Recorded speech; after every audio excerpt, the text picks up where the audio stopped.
Olá, seja muito bem-vindo ao Desenrolando Finanças.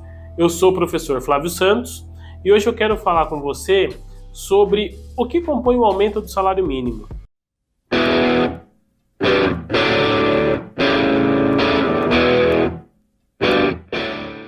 Você deve ter visto que o salário mínimo, que em 2022 era de R$ 1.212, passou agora, a partir de 1º de janeiro de 2023, para R$ 1.302. Ou seja, o salário mínimo teve um aumento de R$ 90. É um aumento grande? Eu acho que não. Mas existe uma lógica por trás desse aumento.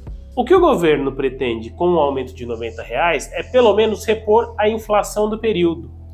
E a inflação do período, medida pelo IPCA, foi de 5,79%.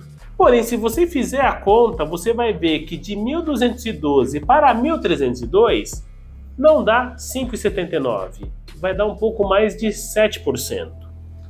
E aí eu vou te explicar o motivo. Isso se deve a dois fatores. Primeiro, que o governo federal, quando promulgou o novo salário mínimo, concedeu também um aumento real, ou seja, um aumento acima da inflação de 1,5%. E não só isso, o índice que faz o reajuste do salário mínimo não é o IPCA, que é o que mede a inflação oficial, e sim o INPC, que é o Índice Nacional de Preços ao Consumidor. E qual é a diferença então desse IPCA para o INPC?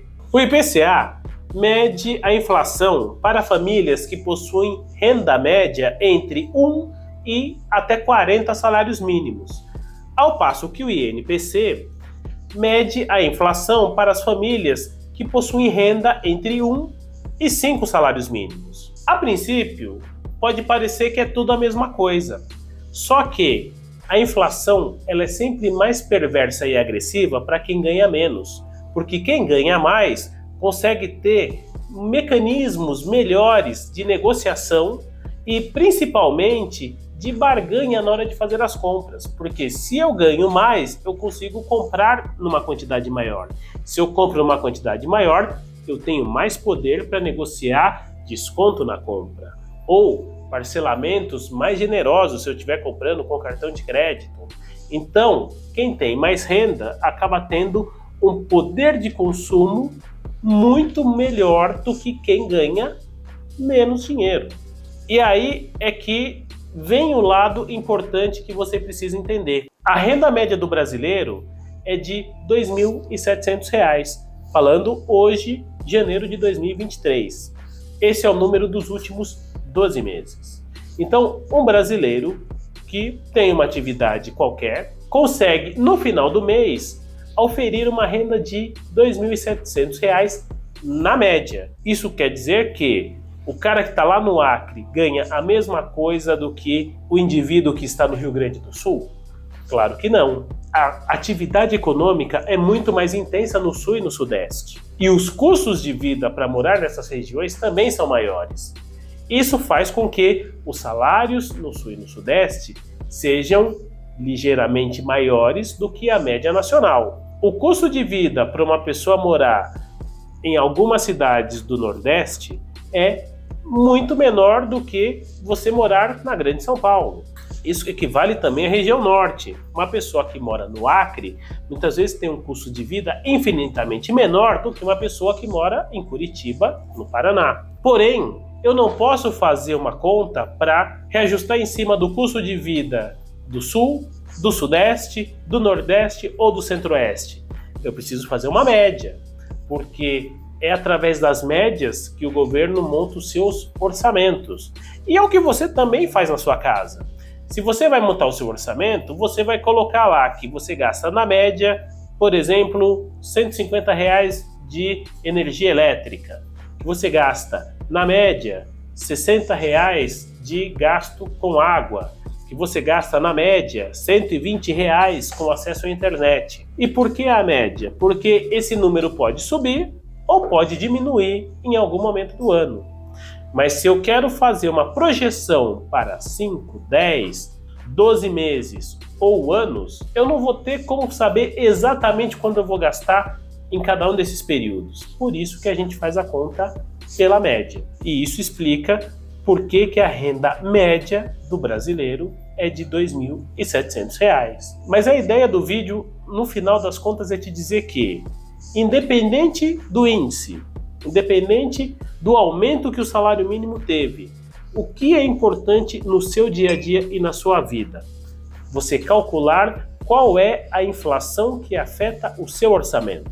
Se você ganha um salário mínimo e o seu aluguel subiu 10%, o impacto na sua renda vai ser totalmente diferente de uma pessoa que ganha 4, 5 ou até 10 salários mínimos e teve um aumento de 10% no salário dela.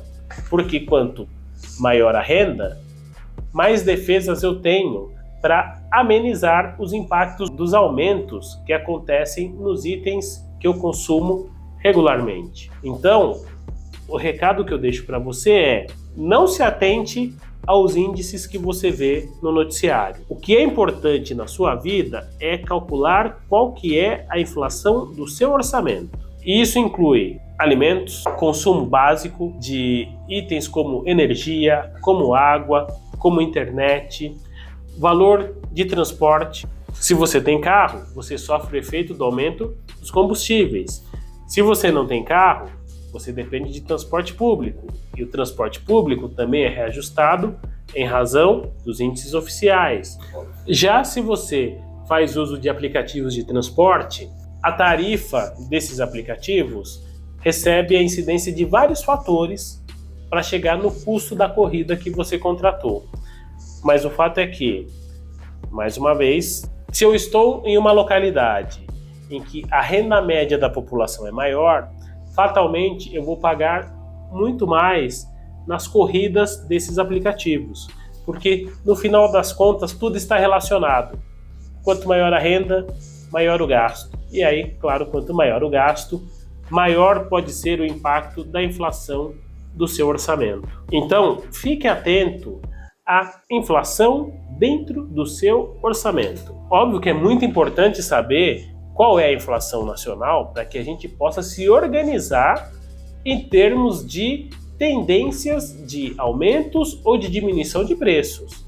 Mas o fundamental é saber quanto que aqueles itens que eu consumo no dia a dia pesam dentro do meu orçamento doméstico. Gostou desse vídeo? Se você gostou, deixa um comentário, aproveita também, dá um curtir, e se você acha que esse canal tem um conteúdo relevante para a sua vida, não esquece de nos seguir. Nos siga e também ative o sininho para receber notificações dos novos conteúdos que eu for postando aqui no Desenrolando Finanças. Muito obrigado e até a próxima!